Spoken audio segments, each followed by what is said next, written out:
got this one. I'm going to call the meeting to order, and first up is public comment, anything that's not on the agenda. Seeing no hands and nobody coming off mute, we'll move to approval of the agenda. So moved. Second. All those in favor? Aye. Aye. Opposed? Next up is the consent calendar. Variety of meeting minutes and warrants.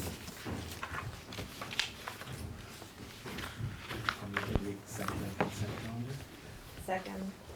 All those in favor? Aye. Aye. Opposed? Motion carries. First up on the business agenda is the assembly permit for the Green Mountain Stage Race. And Yep, Gary is on Zoom with us here and can talk about the event. Sure, I'm happy to answer any questions. My name's Gary Kessler. I'm the race director for the Green Mountain Stage Race. We've had the event in Randolph for, 5, 6, 7 years now. Starts at the high school and we finish up at Ayresbrook Goat Farm. We have 2 waves, a group that go out in the earlier morning and one that starts a little bit in the later morning. We already have permission from the high school for the start and from the farm for the finish. We have portalets to cover all the participants, both at the start and at the finish. We'll have police at the intersections and police leading the fields for each group that goes out. We also have EMS that's present with the race on the course for each group. And we have race officials that are there on motorcycles and cars to make sure the racers follow the rules of the race and the rules of the road. I think the event's has gone smoothly in the past, but I'm happy to answer any questions you might have. so when the packet came out, Scott had not responded, he's all good now? Yeah, he's online, but yep, thumbs up from him. They're gonna set up in the foyer like they do every year and then be around to help with other various parts. Usually I think at the end point, they sometimes show up when needed. Anybody have any questions, concerns, comments? Anybody in the audience on the stage race? Motion to approve? So moved. A second. All those in favor? Aye. Aye. Opposed? That one's a go. Consider closing a bank account with no money in it. Thank you. Good idea. Thanks, Gary. Bye-bye. Thank you. This is an unused bank account with Mascoma Bank. We have a different payroll account, so we've been hanging on to this one for a little bit. There's no need to keep it. And also, as sort of a controls issue, we ask you when we want to open one, we ask you when we want to close one, and where there are multiple people in the chain, and nobody just opens or closes accounts because they feel like it. Anybody have any questions on closing it?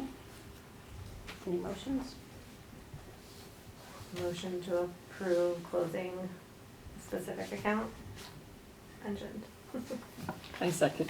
All those in favor? Aye. Opposed? Motion carries. Consider, the agenda says consider walk, bike, ride, roll grant award. But that's not really what we're considering. We're considering whether the select board wants to weigh in on or override the management decision on the grant. Yeah, it's part of the grant's policy that we adopted and it follows from practice was any appeal of a decision made at that level could be made to you guys, basically. So we have denied acceptance of the award for a few reasons, primarily lack of adherence to the policy. And then that appeal comes to you to consider whether or not to override and to authorize the grant award or to stick with our decision. And so, can we just take a step back from this? The town is in the middle of a master plan on this type of effort, right on doing an inventory on crosswalks and that type, and sidewalks. And looking at these type of things. We've had an opportunity through a V-Trans project to put a bookmarker in, basically to look at some of these flashing light things, if we want them through that process and have them in the project. But we have not evaluated what types of things we want at our crosswalks at this point, is my understanding from everything I've gathered. I haven't seen anything, maybe somebody else has, but we don't have a standard for our crosswalks, I guess is where I'm going. And what's the timeline for the master plan? It's underway right now. But I don't know Plan's when gonna it- take 5 years. Like how? It's all, may I say something about that? Yeah. John Kaplan here representing Walk Bike Roll Randolph. That master plan, my understanding is that it's close to being done. That's what we've heard from the Regional Planning Commission who's doing it. So I don't know what that means exactly, but it's not 5 years. I think it's a matter of months probably or less. And can I just clarify one other thing, or, well, will we be given a chance to kind of Yeah, provide just some trying to, background, or? just trying to figure out where the town is as far as our planning for these type of, Mhm. this type of infrastructure. So we're, sounds like we're a lot closer than I thought. I thought we were probably 5, 6 months out. But we don't have it, we don't have the plan, we don't have the, there's no priority, there's none of that in place at this point. Which makes it hard.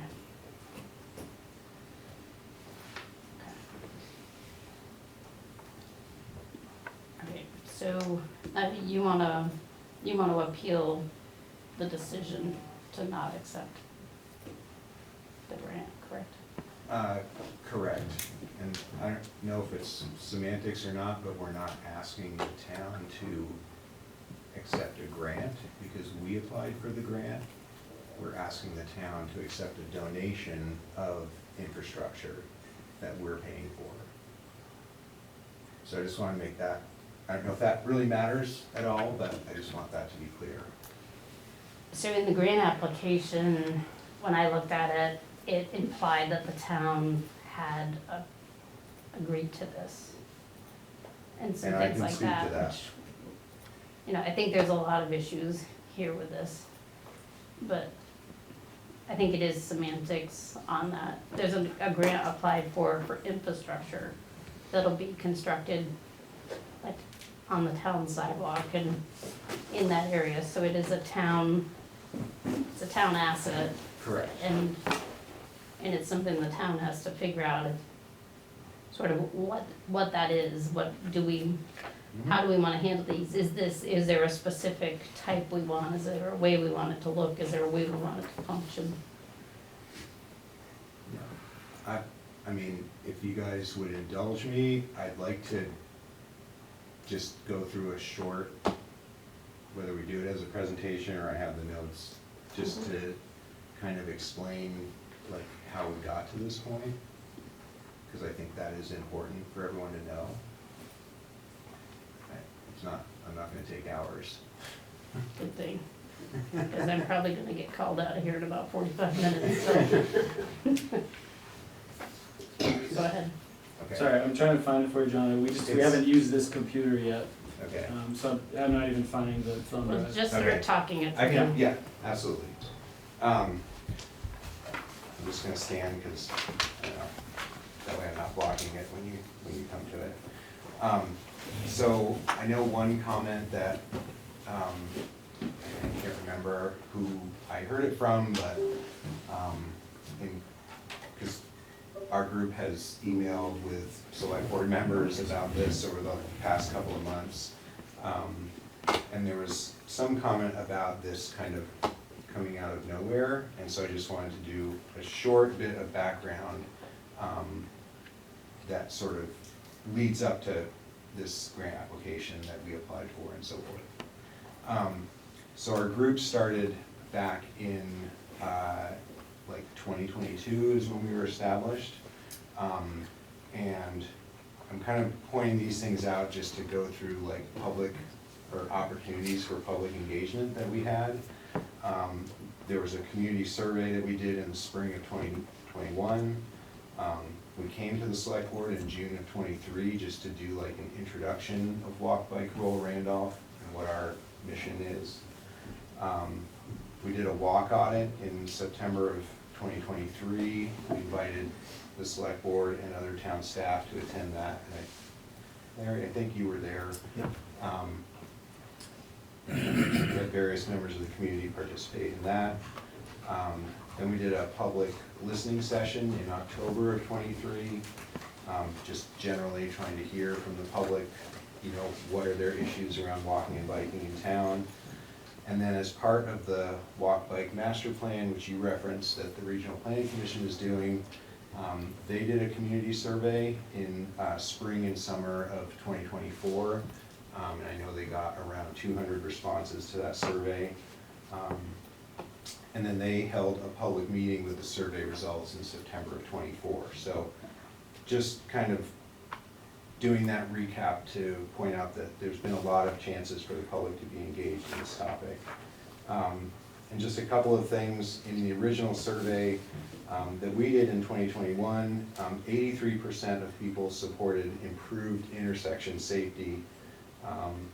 And then during the walk audit, there was discussion about use of push-button activated blinking lights, which is exactly what the grant that we saw is for.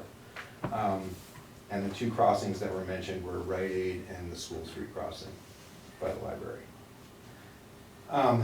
And then during the public listening session, that was in October of '23, there was mention of blinking lights as something people were interested in. And then very recently, there was a whole Facebook forum discussion about the in-street signs that we had out there, the signs that were out along the center line. And several people commented that signs with flashing lights would be perfect. So anyway, so the idea of these lights has been brought up by the community in various public forums. And let's see, I guess in terms of the grant policy, I do want to speak to that a little bit and kind of our coordination with the town, because we recognize that we have to collaborate with the town to get anything done as far as infrastructure goes. And probably, I don't know, a year or so ago, we were directed to work directly with Jeff Grout, who at the time was the town's grant administrator as part of his title. That any issues we should bring to him, and then, if it was something that the police needed to deal with, he would get the chief involved or whatever town department was appropriate. So he was like our point person. And with this grant, or with this grant opportunity, we had heard through various things that, that the town's capacity for small grants was limited. Grants come with administrative work, etc. Sorry, guys. Keep going. And so we worked with Jeff, we told him about this grant opportunity, and we met with him to go over the details of what we were applying for, talked about the rectangular flashing beacon, which is the bulk of what the money is going towards. And we asked him, which I think you had a copy in your packets, we asked him, we said, walk, bike, roll, and we work with RACDC as our fiscal agent because we don't have like nonprofit status or anything, so they agreed to be our fiscal agent on the grant. And we said, since the improvements would be within the town road jurisdiction, all we are seeking is a willingness of the town to work with us if we are successful in securing the grant. Told them when it was due, and said, if there are other town of Randolph staff that need to be part of this discussion, please reach out to them. We met with Jeff, he was the only person there. And then later we got an email from him. We were asking for a letter of support from the town, and in that the last email correspondence we got from Jeff was, Yes, I mentioned this to the town manager and road manager. It was during a pre-town meeting snowstorm. And then he said, if you can draft the letter, I believe that I can get their approval signatures. That was the last communication we had from Jeff, who was the town's grant administrator. Reading through, we were aware of the town's grant policy, and reading through it, our interpretation was that since the town wasn't the applicant, and we weren't asking the town for any funding for the project, that the grant policy didn't apply. We understand now that that is not the intent of the policy, even though I think it could be a little bit more clearly written. But anyway, so that's just kind of explains about the grant policy misunderstanding that happened. Do you have any luck with the presentation, Trevor? I got the folder up, I don't know which one of the two. I'm guessing Whichever it's one one of of these these two. Yeah, you can do the PDF if that's easier. If you just go to the one that says what is an RFP, yeah. When you were talking, just to interrupt Sure. a minute, when you Yeah, were share talking screen. about Jeff, he said he thought he could get it, but he never got it, right? He Correct. never got He did not- anything beyond that. He didn't, yes, we never got a letter of support from the town because the grant due date came up and, you know, there's not a lot of flexibility on that, so. It wasn't a requirement of the grant. Right, but you And also we- never got any, there was nothing from the town agreeing to any of it, correct? Well, I don't know what you mean by any of it, but we met with Jeff. He thought it was a good idea, that was the feedback we got. He never indicated to us that we needed, he didn't say, you better go to the select board with this, or this should go through the town's grant policy. And with him being the town's grant administrator, we kind of took that as, you know, an authority with the town who was kind of telling us, or certainly not telling us to not go forward. There was no time where he said like, you guys better stop. Anyway, and that's kind of water over the dam now. I mean, we understand about the town's grant policy intent for this kind of situation, and certainly would, you know, approach things in a different way. So just want to do real quickly, like, so what is a rapid flashing beacon, or RFB?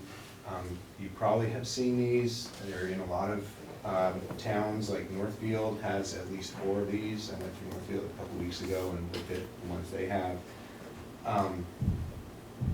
Thetford, Shelburne, Swanton, so it's not unusual to see these in smaller towns in Vermont.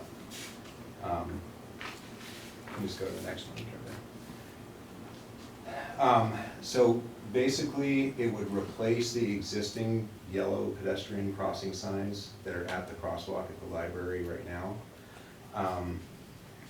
The lights on these they're activated by a push button, so if someone wants to activate the lights, they push the button, the yellow lights come on for 20 or 30 seconds, long enough for the person to get across the street.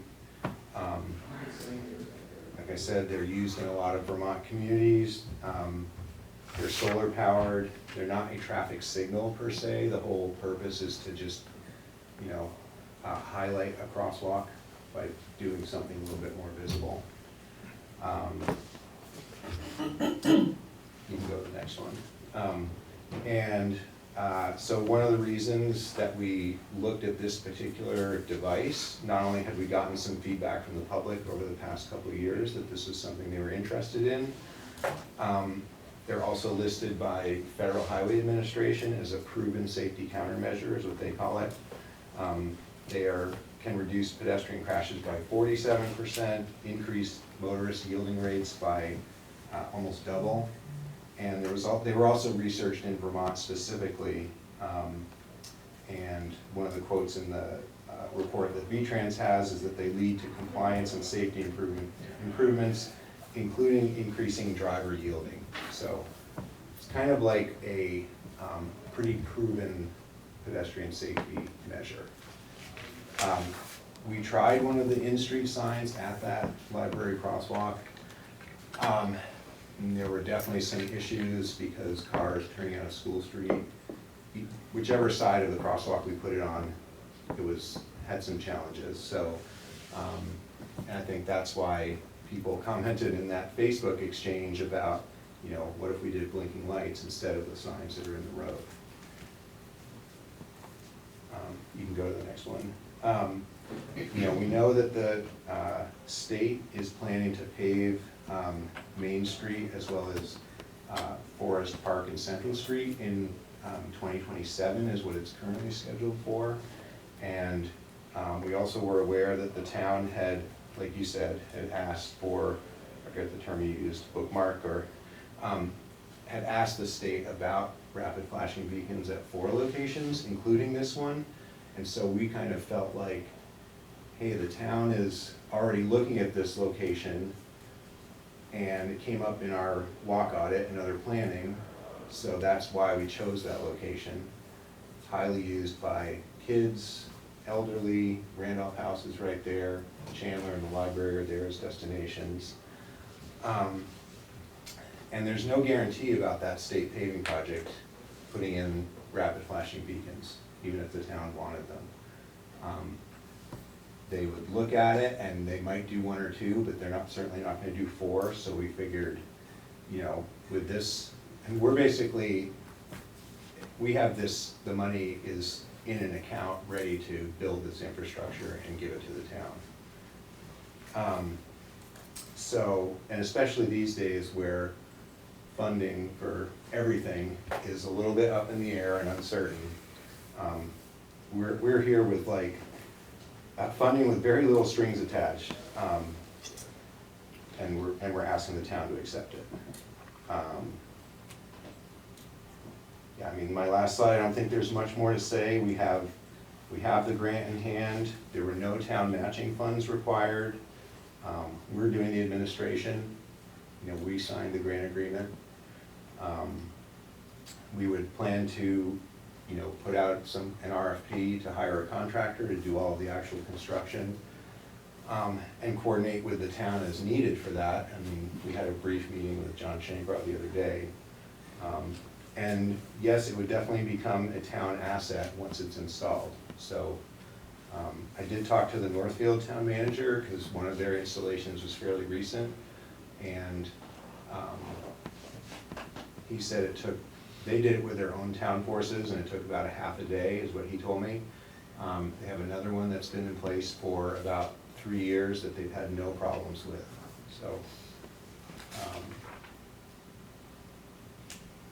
yeah, so that is basically how we got to where we are, and you know, we would very much like basically we're looking for the town to say yes to this donation of $15,000 worth of safety improvements at a key crosswalk in town that benefits a lot of people. Do we have a draft of the plan the RPC is doing even? I don't think so yet. See nothing. But they must Saw some have, I mean, at this pieces, but- point, yeah, they must Maybe a draft have it. out there. And how do we know where did the idea that was talking to V-Trans in terms of, So, the Main Street paving project is coming through. It's not an up in the air. It's coming through. There's other work that's being done to get prepared for it. So I don't think that's an if. And so what happens is they come and meet with the town multiple times because the paving project is coming through a section of town that the town's responsible for. And you get a chance to add items in that the town would be responsible for a portion of, or however that funding split works. It's easy to get them added in early in the project. It's impossible to add them as they go to bid. And so they were in a meeting. It was literally at this meeting, do you want to throw some of these in? So there were some thrown in, but they were thrown in while we did get this planning done and figure out, is that what we want at these crossings? Is that the right thing at them? And then it's easy to yank them, right, as you get through. If you say, that's not what we want something else. But it's hard to come in and be like, hey, you wanna add these in? Because they're usually like, no. So that's where they came from. It was a meeting to to put them in there just in case when the planning portion is done, that's something that is decided should be at some of these crossings. The challenge is the planning work hasn't been done to But determine if we're a what's couple right. of months away from having a master plan, they had to have done the planning, right? You would think there was a Like, draft it's not, out there. yeah, that's not Or the draft Well, is due something in a you couple do in a months. couple of months. Yeah, I mean, Rita from Two Rivers was involved as well. It was more of sort of a, it was more of a best practices application than a, hey, the planning's headed this way, kind of an application, so let's throw the placeholders in and then see where they can get situated later, Right, knowing I there'd be a just little mean in gap terms between of the the two. master plan that Right. RPC is doing. Those don't get done in a couple of months, so there must have information we could ask them for related to this if it's in there. Yeah, no, these were more of the best practices looking ahead, what Yeah. might be in a plan. The pieces that I've seen to date, I think were more about sidewalk condition inventory and those types of data-based scores. Trini has a question. I just wanted to come and say a few things. I will be much faster. But I live on School Street, Eric Dickerson, 42 School Street, by the way. I volunteer at Chandler a lot. I'm there often. I go through that intersection as a pedestrian and as a driver many times a day. I have almost been hit a few feet away in broad daylight crossing that street, and I have almost hit people in that street. Traffic was being directed for the graduation, and police officer told me to proceed through, and people darted out from right across Bethany to the laundromat. It's a really dangerous intersection. You cannot see because of all the parking there. There's a lot of things coming together. There's a lot of very popular places to people to park and walk to there. It is by far, in my opinion, the most dangerous intersection in town. And while technically the way that the grant was presented or whatever was done, that might be the letter of the law, but it certainly doesn't seem like it's the spirit of the law. And it seems like Walk, Bike, Roll, Randolph has done as much of their due diligence as we could. It seems like we want these. If we get 4 of them and there's a 5th one here, we can definitely find another place to put them. We were talking about a donation of a welcome to Randolph, center of Vermont sign going across the street or something that wasn't safety minded. Maybe using a technicality to deny it would be more understandable. I definitely was happy to see the in-road ones, but I drive a 22-foot van sometimes, and yeah, it was difficult to get around them. Seems like this is gonna be within the existing infrastructure, not an obstruction to anyone driving, not an obstruction to the snowplows. Involves public safety. I hope we don't stand on our technicalities or our very specific rules and regs and let that get in the way of public safety. Thank you for your time.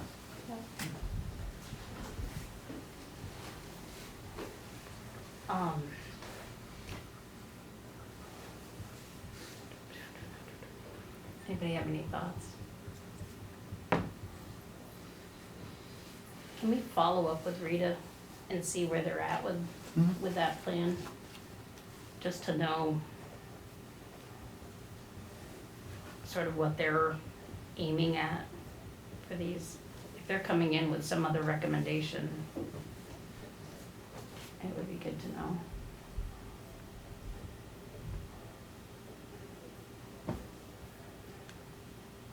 May I I just think, make a quick comment about that? I'm not sure that the master plan is that specific. I don't think it's like intersection by intersection, this is what you should do. It's. That's why we'd like to see it, John. Like, what is this? But What are we I don't getting? think that's what the outcome of that master plan is going to be. It's not, it might generally say Are like, you working on it with them? no, I'm not. That's what we need to know. Thanks, Elder. I'm gonna take over for Trini while she's out of the room. There's a couple of hands up in the back. Yeah, you're. Right. I don't know who was first. Thank you. Betty Phillips, I live on Peth Road, but I come into the town to walk. And we have learned to avoid that crosswalk because traffic will stop if we cross someplace else. But it does not stop it there. And I have to say that I've been almost hit several times as an old person. And I don't want to see us wait until somebody gets hit before we install these safety lights that someone else has procured for us. Thank you. Thank you.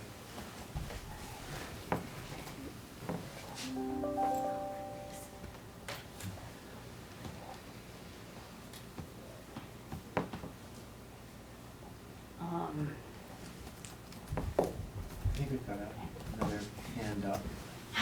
Go ahead. I just had a quick question, maybe for an explanation of the denial, because I didn't really understand it. I think it's probably your language, but I didn't know what the denial was, like what it was. Probably the technicality, but I didn't understand. Is there a way to explain it? Explain what the denial, the reason for denial was? There was no permission sought to apply, which is the first step. So then accepting a grant for which there was no permission to apply for, that's what violates the Okay. policy. And we put the policy in place so we didn't get boxed in accepting grants that we didn't even know existed until they were here for acceptance. Okay. The other challenge we have is it's infrastructure, right? And so these type of things, when you're putting something new into a street and whatnot, there's a maintenance issue. So where do we want it? How do we want it? What do we want it? You know, we were on site talking about it and the conversation of how do you do snow removal maintenance around them? Like the whole topic of if we put it 5.5 feet apart from the other sign, we can use the sidewalk machine versus if we put it too close, then somebody's gotta hand shovel it. So why can't we work Hang through on, those please. issues? He was asking a question and I'm trying to answer it, Sorry. John. So then you look at that and you say, okay, one of them is 10, 15 minutes each side of the street. Now, if I have 6 or 8 of them across the town, right, then I've got an hour, or 2 hours, 3 hours, whatever it ends up being. So some of it's looking at what does it look like? How do we maintain that space? What is the spec? And that's kind of what I started, like, what's the spec for these? The town doesn't have a uniform spec. If we want these, like, where does that all fit in? How do we maintain them? How do they? So would it come down to expense? Would you call that expense? Well, Like the cost of snow plowing or the extra time that it takes for? that's some of it. But it's not it's not to say that pedestrian safety versus snow removal, that we prefer snow removal or anything like that. It's to say if we're going to do these, right, the town hasn't decided we want these yet as a whole throughout, you know, the flashing lights at each intersection type thing. But if we do, where do we put them and how do we put them and how do we maintain around them? Right, is it an individual that goes out there, would have to shovel around them? Are we looking at having to add a person? Can we put them so that the equipment that we have can do it? Like, it's that whole piece. We haven't looked at any of that. John? I guess 2 things. One, just, I haven't heard anyone say anything about 6 or 8 of these. So I'm not sure why that got brought up, but, and no permission to apply. I think I did address that in, you know, we were directed to coordinate with Jeff Grau. We did do that. Yes, there's an interpretation of the town's grant policy that we're not aware of. That was not like us trying to go around the grant policy. We were very aware of it. And so, but our interpretation was, since the town wasn't the applicant, and there was no town match required, that we didn't have to follow that policy. But we did try to coordinate with the town. And again, I would just reiterate that, you know, I don't like to throw Jeff under the bus because he's not here, but like, at no time did he say, you really shouldn't apply until you, whatever, have a meeting with Trevor or come to the select, you know, whatever it would be. So, that's unfortunate that that didn't happen, but, here we are. We have got, you know, this was a highly competitive national grant application through AARP, they're the funder. And you know, they know the whole situation. And basically, you know, if we turn back this grant, our organization and probably the town might as well forget about applying to that funding source again. Which I think would be very unfortunate. And yeah, I mean, I think you've heard from a couple of people here tonight and who expressed some concerns about that intersection. And, you know, we got letters of support from both Chandler and the library talking about how many people use that crosswalk. I did not hear John Shangra. I heard some minor concerns about snow removal, but I did not hear anything major when we met with him this week. He suggested, you know, moving one of the light poles from one side of the crosswalk ramp to the other, which I think is completely workable. I just don't see any, you know, it's not like we're asking to build a new bridge on a new road somewhere, or this is a relatively low impact piece of infrastructure that is not going to be hours and hours of extra time for snow removal. So, anyway. What's the size difference from, I thought it was replacing the signs that are already there. It would, And it yes. is basically the sign with just lights. It's relocating them too. It's They're moving on where they're a- located. It's on a little bit heftier pole because it has like a control box and the solar panels on top, and so actually requires like a little, like a 1.5 to 2 foot Goes from concrete this. foundation. From Kind this of like the post. streetlights. It's not gonna be on a regular signpost. What, do you know what the, like, upkeep maintenance of these signs are? I'm just looking, like, devil's advocate, we got, your signs were stolen or taken, I don't know, multiple Well, times. one was. Okay, but I feel like it was maybe more than once. We've got teenagers in this town who don't respect a lot of our town to begin with.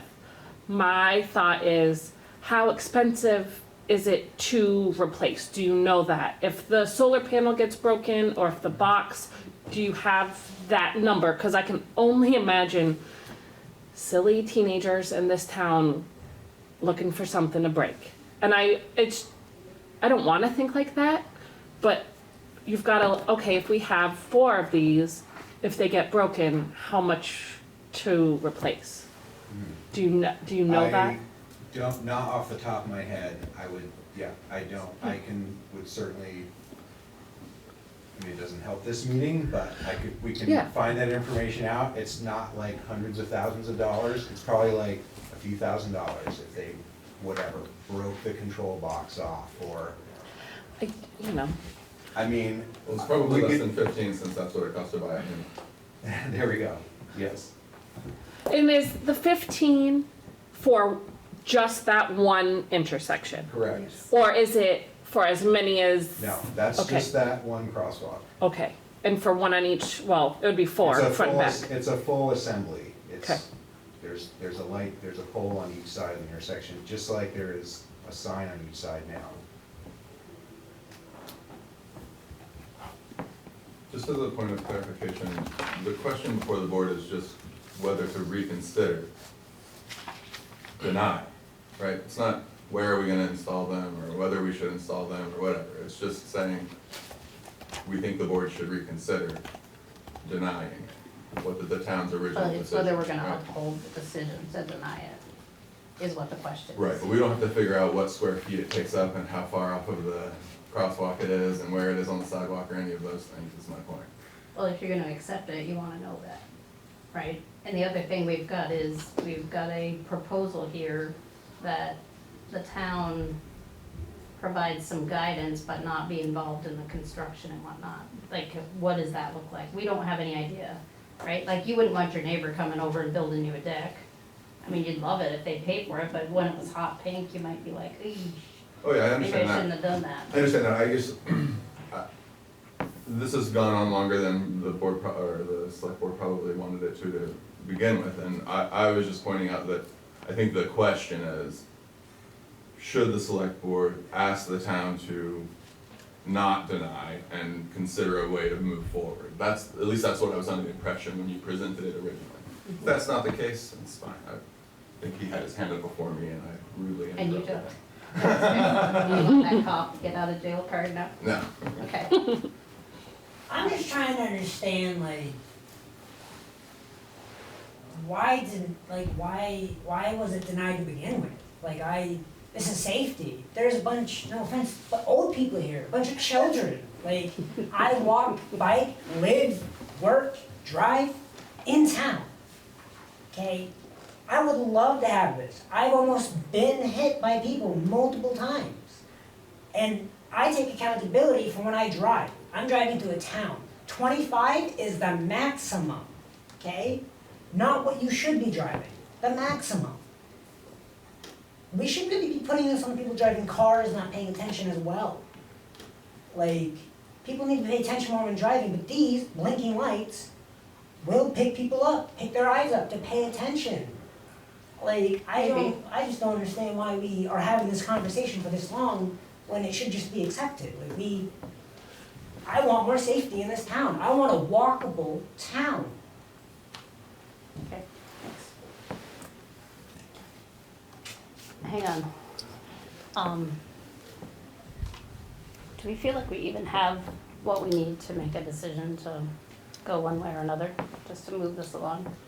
Yeah, well, if you don't mind, Trini, before we get to that, I was just, the question at the moment was really like, okay, so why was this denied? And I'm not gonna try and read anyone's mind, but the way I understand, I think what's going on is that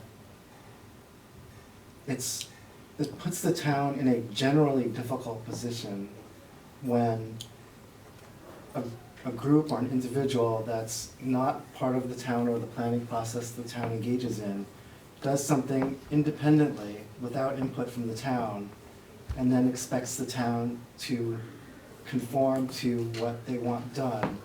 And this isn't the first time that we've gone through this process where we've had some hiccups around that. We recently went through a very similar situation with the fire department. For those of you who don't know, the fire department has a charitable organization, which supports the fire department, which is wonderful. And they made a decision to purchase a piece of equipment for the fire department, and that it would be a gift to the town, which is laudable, and something that we want to encourage those sorts of supports for the town, absolutely.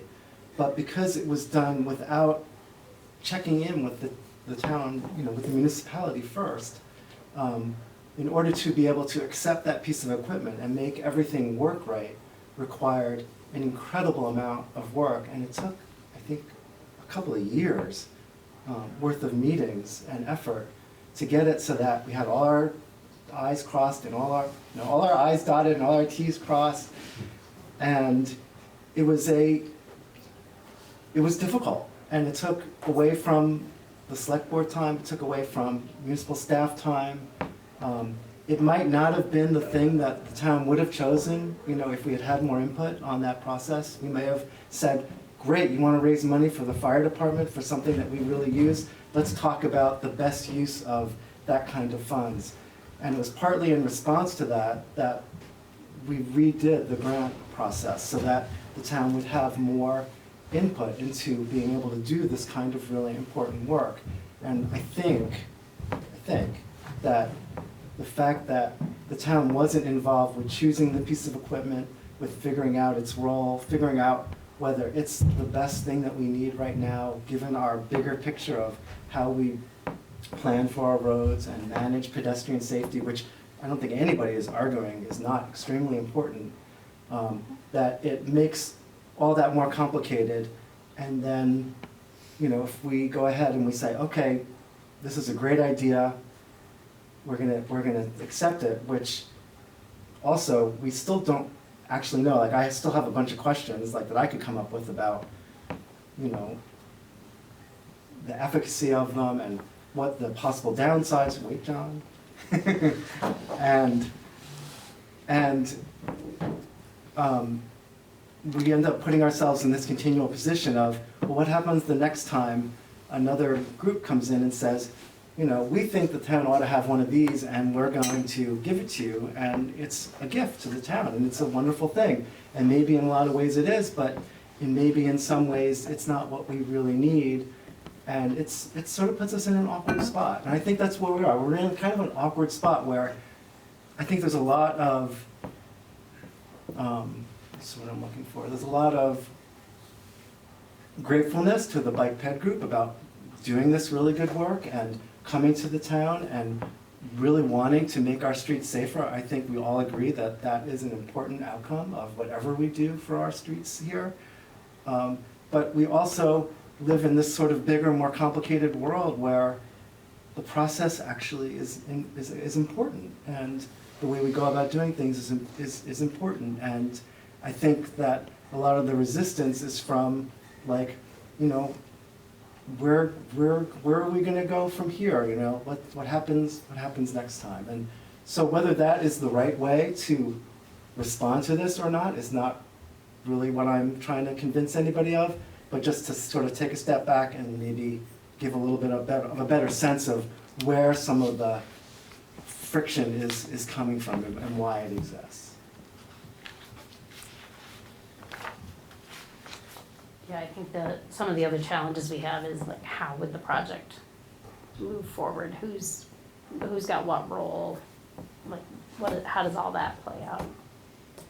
What is it, you know, where does it look, what are the technical pieces of it? Right, and that's the kind of thing that if the town was involved from the start, that we would work out all those details ahead of time before, and those are the sorts of things that we'd like to figure out ahead of time. It makes life easier for everybody.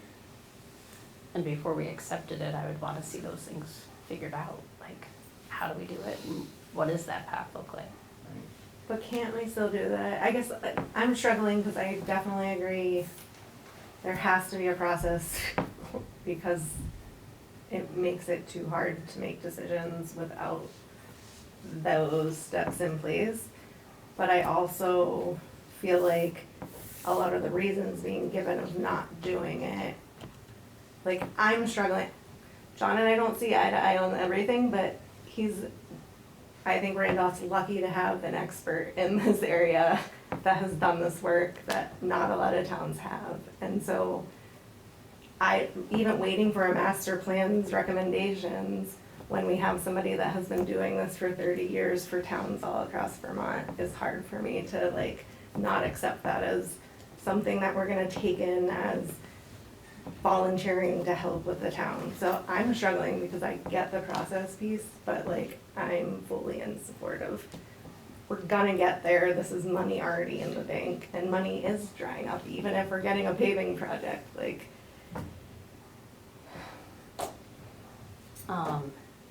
So they have until the end of the year to do this. I don't think it's a terrible thing to delay any action and see what can be worked out in the next 30 days, and then take it up.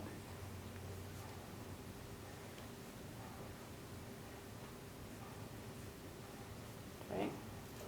Worked out in what way? Well, to even know, like, it'll give us time to check in with the RPC and say, hey, where you at with this? What are you thinking? Kind of where are we leaning? To have, you know, a better feel of sort of where that's going. To actually sit down and look at sort of if we were to do this, what does the spec look like? Better with, you know, John Shangra. Sort of, how do we maintain them? Can we maintain, like, what does that all look like? So, and I honestly wanna have a better feel for the people in the Randolph house at that site, because what we were told on site was the light flashing is about like the yellow strobe lights on John Shangraw's truck. So I'd love to take his truck down to that intersection at night and turn on the strobe light and see what it does to the folks in the residential areas. Like, what is the brightness of that light? What are the impacts? What are we looking at? Because the worst place we're gonna be is put it in and then we start getting the other complaints. You know, the sandwich board signs were, we agreed on a couple of them or a couple locations or whatever we agreed to. And the next thing you know, everybody's phones are blowing up because a good intention of allowing the sign in the roads turned into a nightmare from people that had any type of size to their vehicles and maneuvering our streets, and that's not what we wanna create. You care more about vehicles than people? Like, who cares if your vehicle is? You know what, this town puts a lot of money into pedestrian safety. Yeah. All our plowing, our sidewalk clearing, painting the lines, everything we do is aimed on safety of the people. I don't need another person to put it that way. But yes, when you put a sign at a location where vehicles can't maneuver safely, guess where they go? On the sidewalk, or in places you don't want them. So you have to balance the two. And having a sign that's impacting people using our community is a problem. So if you're gonna put something in the road, it's gotta be at a location that's not gonna impact the flow of traffic too. John? I just wanted to address I appreciate what you said, Larry, about the complexity and the awkwardness of it. I get that. The one part that I wanna just comment on a little bit is about without input from the town, because our group has been trying for the past 3 years almost to work collaboratively with the town. And a lot of the time, we ask for meetings, or we try to get information, or try to coordinate, and I know that we are not the only issue that people have to deal with, but even when Jeff Grout was assigned as our point person, very often messages to him went unanswered for weeks and weeks, and it wasn't without a lot of prompting on our end to get follow-up. So I feel like we have, I guess I would ask the question, how do you suggest that we get that input from the town government? I don't think it should be at a select board meeting every time. I don't think you guys want that. But, Yeah, and I understand absolutely. that like positions turn over, et cetera, but, so how do we do that? I can't speak to Jeff's experience, and he's not here to talk about his experience and why this unfolded the way it did. So I guess I don't really have a suggestion, but, definitely town staff, I know that town staff, try to prioritize their time, that some things make it to the top and some things don't, and how that shakes out is gonna impact different, people in different ways. I mean, I'm not sure what else I can really say. I mean, sometimes, my to-do list is always way longer than I ever get to in a day, and so, there's stuff that never pops to the top. I can't tell you how many times in my life I've just crossed things off my list because it was moot, like I wanted to do it, but I never got to it. And, sometimes that just happens, in municipal government as well. I don't think it's that different. Yeah, But that's just speculation. I don't really, like I said, I don't know exactly Well, I feel like what it's. Jeff's thinking and motivations or capacity Yeah, was. Understood, but it's like, it hasn't been for lack of trying on our part. Sure, That's the sure, point. that's- So we need to get you a point of contact, but we gotta move this along. We've been about an hour on this now. And I Is just it wanna new say one thing about the information? efficacy, because we did address that. These are kind of, like I said, Federal Highway has identified these for a number of years as a proven safety countermeasure is what they call it. And they've been studied in Vermont and shown to be effective. In fact, I saw the letter that Local Motion sent to you guys. They cited some of the specifics from that report, where they were studied in Vermont. So, we know they are effective. Okay. It is still a We're only question gonna whether the take a town couple more wants that. comments here and then we're moving on. I got one back here. Sure, it seems like, that, the misunderstanding or technicality that caused the denial should not necessarily have been cause for a flat denial, but possibly an explanation to John and his group of the reasoning that there could be a denial, and then take it from there. And it seems like today, the select board could actually put a stay to the denial to get further information, because it doesn't sound like this is something you don't want necessarily, but you need further information. So it seems like that could happen. Very similar to what he said, Larry, nothing personal, but I don't think the firefighting equipment situation is it's kind of an apples to oranges comparison, because it seems like John and his organization tried to work with the town, and were told by someone, the grant administrator, to proceed in a particular direction. So it seems like if anyone, or if any organization did something wrong here, it's the process by which people understand how they should be doing this kind of good work in our community, rather than, poo-pooing him for not dotting his i's or crossing his i's or Yeah, no, I dotting his t's. understand that. I was just trying any of to, those kinds of trying to things, give right? out some No, bigger picture in absolutely. terms And of that's why I where said- some of the, Yeah, it wasn't a where personal it dig really against is you, coming but I from. don't think they're the same thing. No, It they're- seems to me if we take him at his Not- word, and it seems like he has emails that back up his word, he did as much due diligence as he could throughout this There's a lot more process. to this that hasn't come to surface. Well, and I We think do that's, have I think some that's the emails. Yeah. other elephant in the room that I hope we don't let get in the way of the public safety here. I know everyone's interested in safety, but if we're gonna stand our ground, cause I'll call a spade, we're not getting along with John, which everybody has kind of pointed out, or not everybody, many of you have pointed out loud during this conversation. I struggle I with don't you think saying that's he it. did his due diligence, because if he had, he would have submitted an application for the grant to be approved. That would have been doing his due diligence and going about it the right way.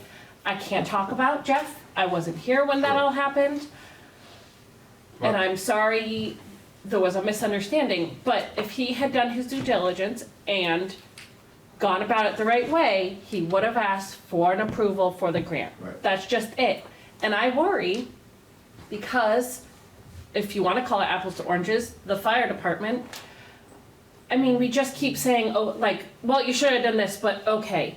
But at what point can we Sure. stop saying, The setting Well, of precedent, absolutely. well, exactly, and at some point we can't I think give that's- in. I think that's a great point. And the last point that I had was, is there any way that we can say, that the select board can say, we're gonna put a stay on this, we're not gonna deny it, we're not gonna approve it?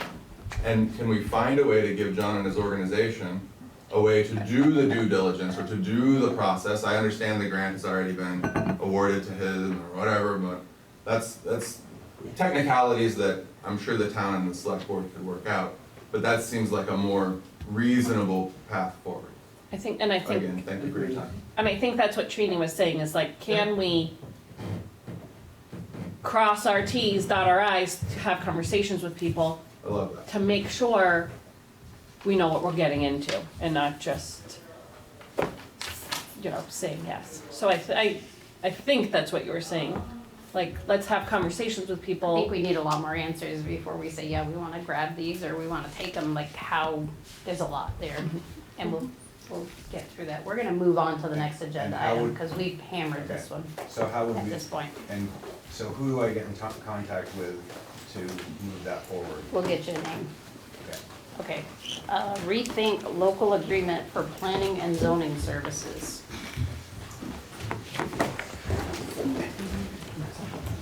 So we have the proposal, there was a draft of it in our packets. Did anybody have any questions on that, any thoughts about it?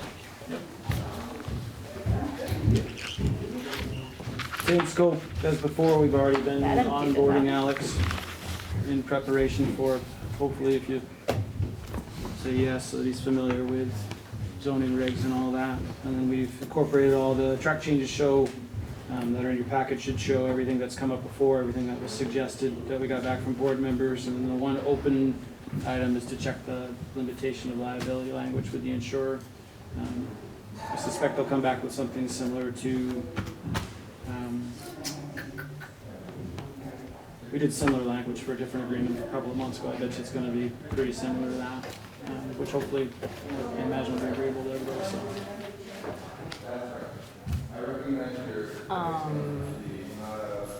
Okay.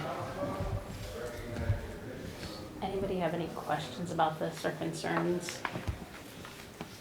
Just to recap, it would have been nice if the paper stayed on for this since it's actual business, but this will provide the zoning administrator services, zoning enforcement, DRB support, and decision writing support, planning commission support, and online system setup. And if we can, we'll also look to support perhaps an extension of this in a more regional way. Not that we would necessarily be a lead or a partner, but we could be. It's just more of a, we're the proof of concept kind of thing. So what you're looking for is for the board to approve the agreement and authorize you to sign it. And I would just add pending VLCT passive review of 4G limitation of liability. That way we'll do that piece. Yeah. Okay. So it'll be for 2 years, and we have early out options, so a few different off-ramps are baked in. Any questions, concerns, motions?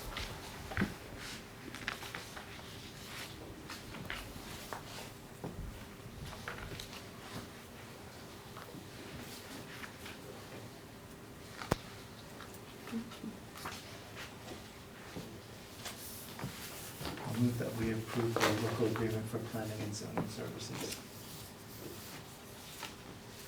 Second. By Rethink. With, once we hear from VL, Yep, authorize the manager to sign with pending VLCT passive review if you're agreeable. What he said.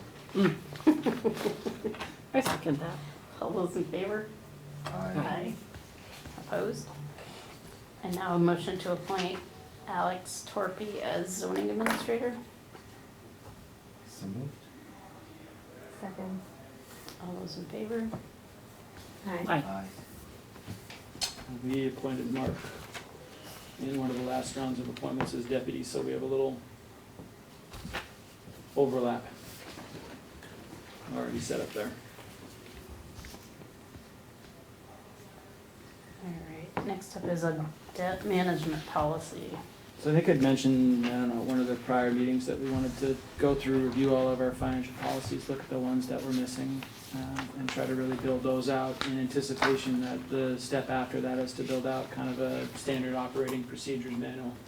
And the whole idea is that we've got the right foundational apparatus, the right structure above it, and kind of the right systems, so that we're more resilient when we have transitions, that we can better withstand any changes, that we have better certainty in terms of how things will work, that we can then refer to these things, whether it be budgeting, procurement, grants-related stuff, that these things all work in coordination and then help us do short, mid, and long-term planning. So the first two that I picked, and you can see on the table, we listed some of them out. We could even go a lot broader with that.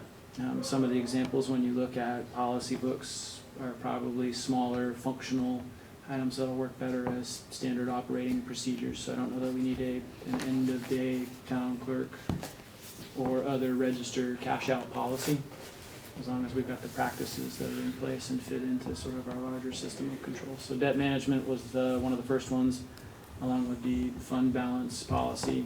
That one probably looks a little more mechanical when we get to it. We talk about that a little bit there, but that's based on a model that more people are using for GASB compliance. So just some of the policy things to be thinking about that are in that we can talk about. And I had wanted to pull this number, and I know we pulled it at different points. I probably don't have it for you tonight, but the concept of sort of, well, the whole policy, what it does is say, what are our objectives, when do we want to use debt?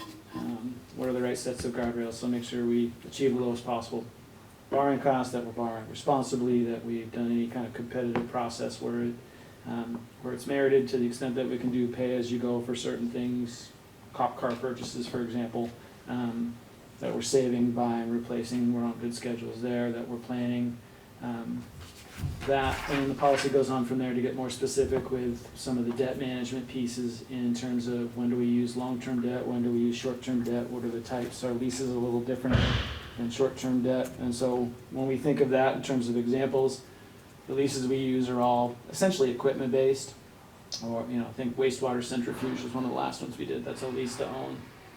It's 5 years, so it's short-term from that sense. We've also done bond anticipation notes, tax anticipation notes, grant anticipation notes. So that's the other type of short-term borrowing that would be in there. And then you get into, the next section kind of goes into debt to expenditure ratios.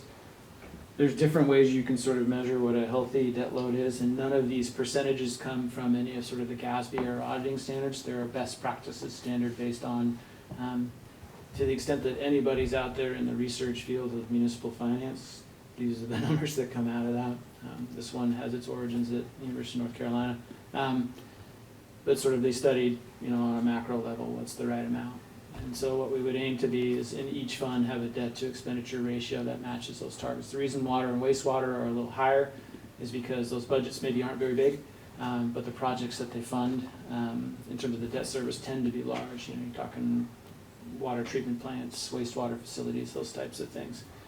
So it might make sense to have those a little higher than the general fund ones. And so it's sort of that. Some towns will even put in a range where you've got like a minimum level of debt. I just left that open. I think based on where we are and when we forecast out, we're probably always gonna have something, just because it's how we're gonna stay on replacement schedules, pay for certain things, take advantage of the opportunities that come. And then the policy has different ways to sort of override that have select board, vote, or other levels. You could always just suspend the policy and go hog wild, I suppose, would be one of the options too. And so it just sort of spells out when we will do this. We'll try to tie it into an annual cycle, make it a project that we do every year, year over year. So we put our debt service tables together, which we should be doing for the audit, that then bleeds into the budget. We can look at the expenditure ratio because we're forecasting from that schedule what it's going to be, and we can say in the next fiscal year we anticipate the general fund will be at X%. And the reason we use expenditures and not revenues or other things is because we raise the money we need to, that we think we're going to need to the dollar to run the operation for a year. So we're always, that's our big measure. We don't raise prices to create additional revenue that we then don't spend back out, even though we sometimes end up in that with a little bit of extra. It spells out leases, and then it has some principal retirement targets, which I thought was kind of a neat tool to just sort of say, any debt we borrow, we want to make sure that we're paying off certain amounts of principal. We don't want to be interest heavy for years. We want to be making progress toward those overall goals. Has the exception for the SRF programs, the reason being that those payment structures are just level. They set them, they tend to be 30 or 40 years now, so that's the water, wastewater type borrowing. So those are the pieces in there. We then use this for everything from annual budget to long-term financial planning to capital planning. Because those all fit together that way. Excuse me. This will probably be your nerdiest moment of the summer too, so I should appreciate it. I appreciate that perspective. Yeah. Of It's having good a to know. nerdy moment in the summer or of the Yeah. policy? No, that we should be, you know, really like very present and appreciative of this moment that we're in. Because I wasn't being fully, I wasn't having that kind of depth of appreciation for where we're at, right? This very second. And then on the table, we go, I included it with this item, but you can see that we've got the new ones. We'll go back through some of the old ones. Our average financial policy age is about 13 years old, which isn't terrible, but some of the things could be a little more current. And so we'll kind of structure them out. So like the next round might have smaller ones, relatively. Credit card policy is a new one, but purchasing policy would be a bigger one. And then we get into the investment cash management policies and those types of things. And then we get maybe look at the grants policy again, even though it's new. One of the ideas with that was always to kind of road test it for a bit since it was new, consider any feedback we got, and make any adjustments that we needed to it. And I think you've heard that people are confused, whereas from our perspective, I was joking today that I wanted to even restrict the number of grants per category, just to have a better handle on what's coming in and what's coming out. for the debt management policy, did anybody have any questions or comments on that, or are we good with it? Anybody wanna make a motion to accept it? So moved. Second. All those in favor? Aye. Opposed? One down. Fund Sec- balance and emergency fund policy. Actually, this might be your nerdiest moment of the summer. This Oh. one's even, So it keeps But getting it's better? shorter. it's a lot It's only a shorter, page but and it's a a half. lot more of a lot of density to this one. Where's my first page here? I got all scrambled with that last one. You'll see that the first part references GASB standards. That's language that is stolen, borrowed from quite a few other places that have these policies. We get asked for this a lot from the auditor. We get asked for this a lot from any grant agencies, particularly the state. And it basically says, here are the types of fund balances we have, runs through definitions of them, what the potential uses for them could be. All of that's pretty standard in terms of how it matches accounting standards. Where there is a little bit of a difference is it does set an unassigned fund balance target in the policy. And what we're really trying to get at there is, and the way towns use that target percentage is that's your emergency operating fund. We, per prior action, carry a smaller one that would get us part of a month. And then, so you're trying to figure out what's the right target for sort of the best practices. I'd always learned it as 3 months, but I don't think that's probably realistic. So at 15%, you're just shy of 2 months of expenditures. This is if all hell breaks loose and for some reason we have no other funding available to us and we can support operations for that period of time. And so it sets it as a target. There's no penalty if we don't hit it, based on our emergency fund and how, it'll also sort of force us as part of that audit to set it aside, to know what it is, and then it sets up some practices for, having voters determine where money goes. If there is no determination, what are the places it goes, and we put it into debt retirement and I think capital reserves for the two things in the policy. Yeah, absent any other action, debt service payments are reserved for future use. We'll review it annually. You can always set it somewhere else. Nice thing with policies is you just amend them at a meeting. And we wait for the audit, and this also puts us on hopefully a better audit cycle as well. Cool. Questions or comments on this one? This will be the end of our nerdy moments. Take a moment to reflect. Yeah. Take a moment to reflect on the nerdiness of the moments you just I'm enjoyed. about ready to head into a night of hell, I think, but, anybody wanna make a motion on this one?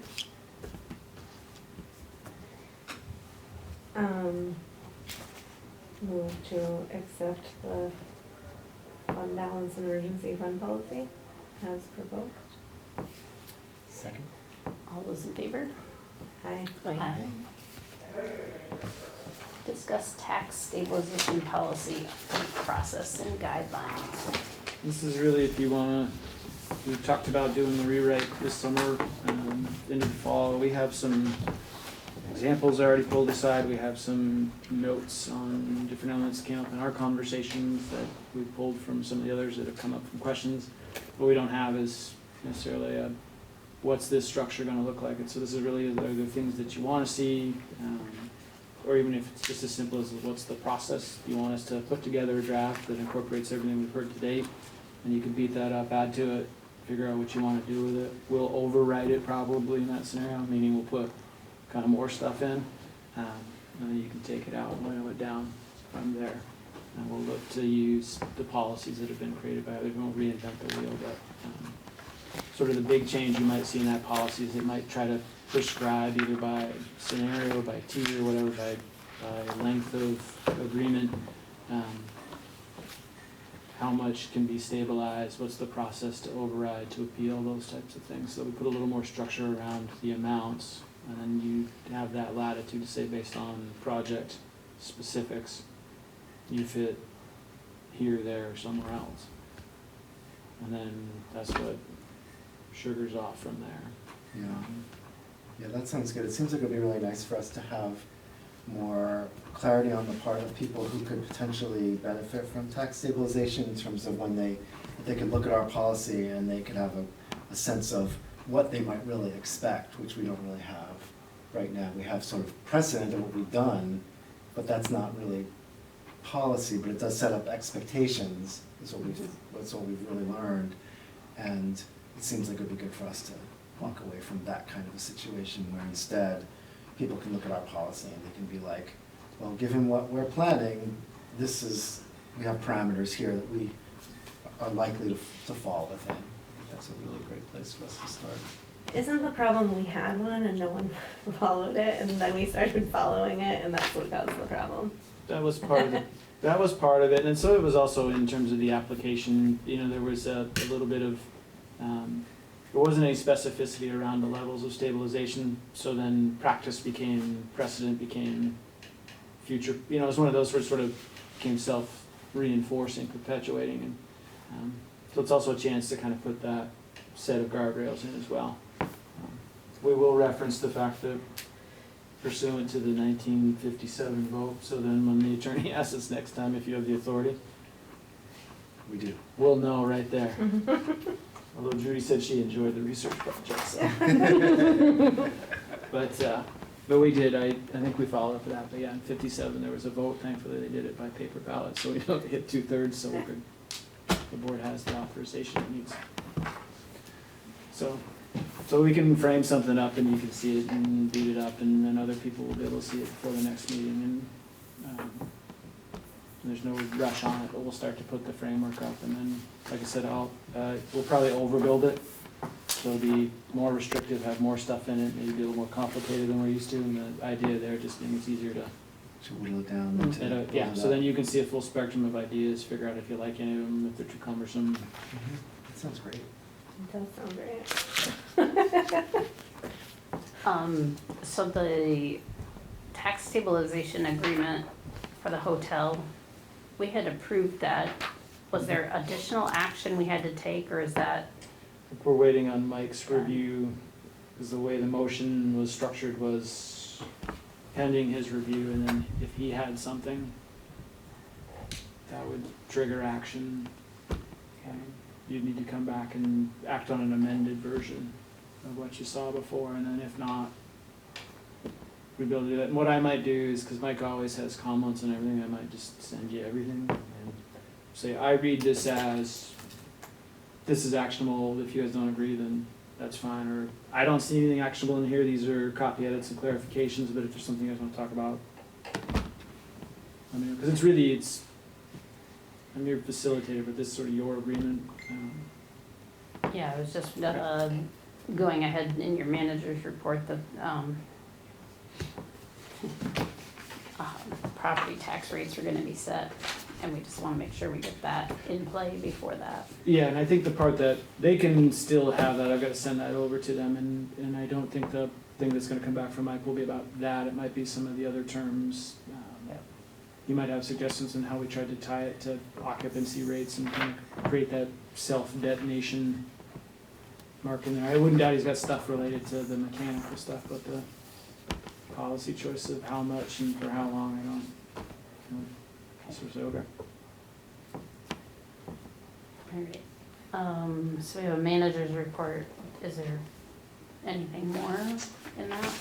Sometimes you add. If you notice down here, there's carpeting, we had talked way back during the ARPA money thing about we were gonna reconfigure some spaces, so some of what we're starting to do is convert this into a conference room, with a movable banner, so you could still, or barrier, but you could still, Scott and I, very beefily, very strongly moved it into the building.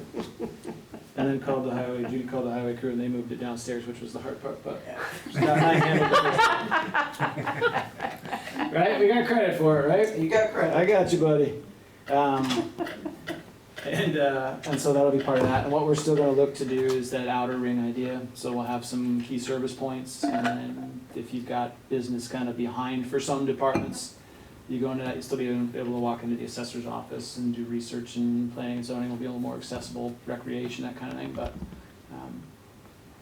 to just try to set up, and it also gives us a little bit of a better ability, maybe to have some control points as we work on door systems, do some of those things, but we'll be reconfiguring that. This will still be the primary meeting space, so that won't change, but, what's nice about the move there, if we had 2 meetings on the same night, we could always open that door, open it off, leave an opening and close that, so we still have that same kind of functionality, but,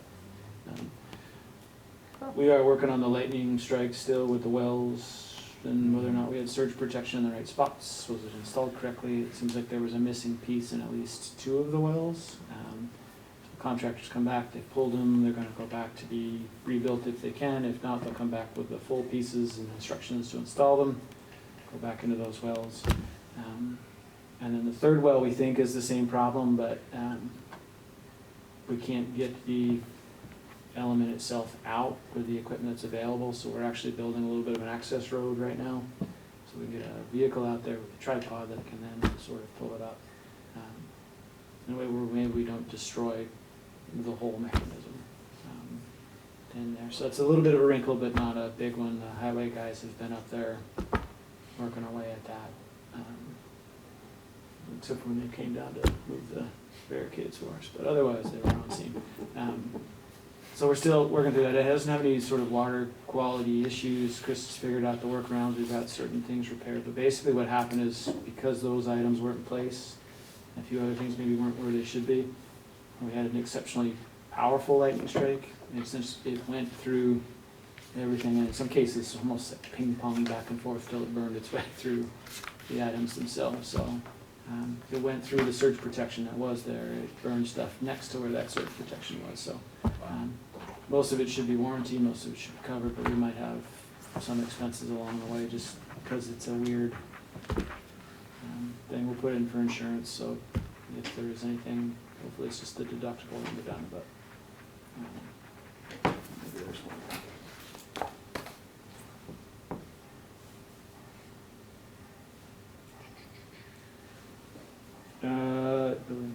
FY24 audit's complete.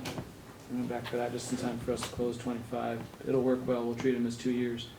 I'll put together a table for you that shows, I know there's been some news articles on FEMA funding and everybody's nervous about are they gonna be funded, what is it gonna be?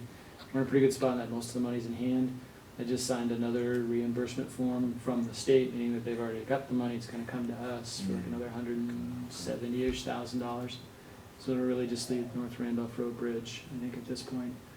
So I'll try to quantify exactly what we put in for, what the 90% is, our share, state share, and then have we been paid or not, and when. And so we're actually thankfully in a pretty good spot, and that most of it's in, and what's left is substantial, but at least it's just the one thing, and we have a usable, safe, passable bridge option in place, so it's not that the road's gonna sit closed or anything like that. And then the Lincoln Avenue slope is the last one, and John and his guys were renting equipment to help with that lightning strike project, and we're gonna move it down there and just do the little slopes repair under the culvert and then fix the culvert up a little bit. And we'll throw that into the FEMA process because we have a placeholder, but we'll see. We don't think it'll be terribly expensive, but try to address that issue even though either side of it's still where it is. There's a chance that, I don't know if you're going back to when I started, we did the Langevin came in for through Two Rivers for the flood buyout on 15 Lincoln, the spur. It's been held up because of some federal tax lien related issues, and the homeowners only can resolve those, and they haven't been resolved, and the grant's running out. So it's possible that project, it seems increasingly likely that project's not gonna happen, so that will stay in private ownership right there. So that further limits kind of our options in future events. If it's, just that little sliver that's left, it would be all we'd sort of be responsible for.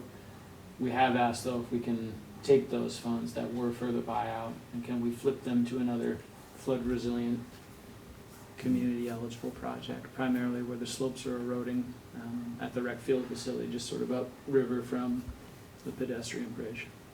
And so if we can do that, we'll try to make a project. We've applied for funding through the program before for that, so it's not a completely new. So we'll take those old estimates, take those preliminary plans and see if we can't flip it. We have a meeting on that next week, I think. So that's it. Those are the only ones.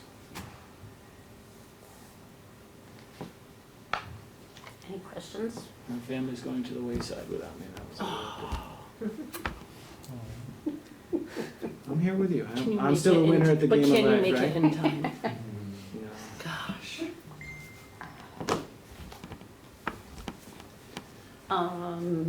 Okay, executive session. Somebody wanna find that we need to go in? Your motion to find that executive session is necessary and prudent, and that premature general public knowledge would place the town at a disadvantage. Second. All those in favor? Okay. Aye. Opposed? And a motion to enter executive session. Motion to enter executive session. All those in favor? Bye. Aye.